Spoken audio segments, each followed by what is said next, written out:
মহাজনগণ বলছেন, কৃপা বিন্দু দিয়া করো এই দাসে তৃণাপেক্ষাবতী।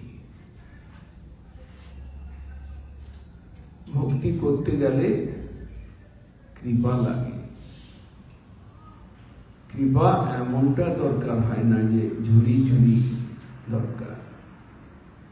মহাজনগণ বলছেন, গুরু বৈষ্ণবের কৃপা, ঠাকুরের কৃপার বিন্দু যদি তুমি পাও, তাতেই তোমার জীবন সার্থক হতে পারে। গুরুদেব কৃপা বিন্দু দিয়া করো এই দাসে তৃণাপেক্ষাবতী। তুমি কৃপা বিন্দু দাও, আমি তোমার কৃপা লব, আমি তোমার কৃপা কণ চাই। তোমার এক বিন্দু কৃপা, এক কণ কৃপার ছিটে ফোঁটা যদি আমি পাই, তাহলে আমার জীবনটা সার্থক হবে। আমি কৃষ্ণ ভজন করে আমার জীবনটাকে সার্থক করতে পারি।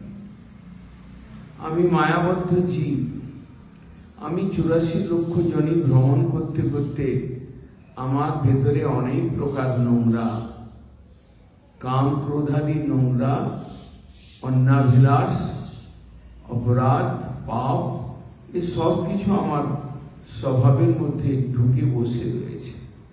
তথাপি আমি সাধু সঙ্গ প্রভাবে বুঝতে পেরেছি আমার স্বরূপ, আমি কৃষ্ণের অংশ, আমি কৃষ্ণ শক্তি, আমি কৃষ্ণের দাস।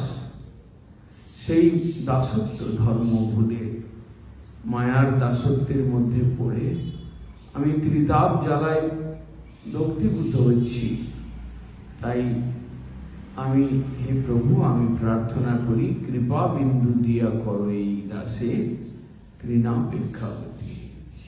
আমি তোমার কৃপার বিন্দু পেলে আমি মায়ার দাসত্ব থেকে বেরিয়ে এসে আমি তোমার দাসত্ব করতে পারি, তোমার সেবা করতে পারি, তোমার ভজন করতে পারি, তোমার নাম জপ করতে পারি।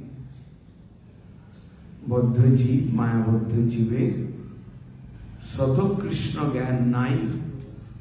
মায়াবদ্ধ জীবের কৃষ্ণ ভজন করবার ক্ষমতা নাই।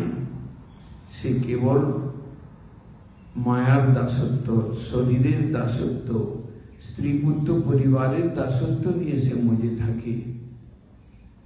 এমন অবস্থায় প্রভু আমি ত্রিতাপ জ্বালায় দগ্ধীভূত হয়ে রয়েছি, তুমি আমাকে রক্ষা করো, তুমি আমাকে কৃপা করো, তুমি কৃপার বিন্দু, কৃপা কোণ, কৃপা লব আমার উপরে বর্ষণ করো, যাতে আমি এই ভব সমুদ্র থেকে উদ্ধার পেয়ে তোমার চরণ তলে পৌঁছাতে পারি।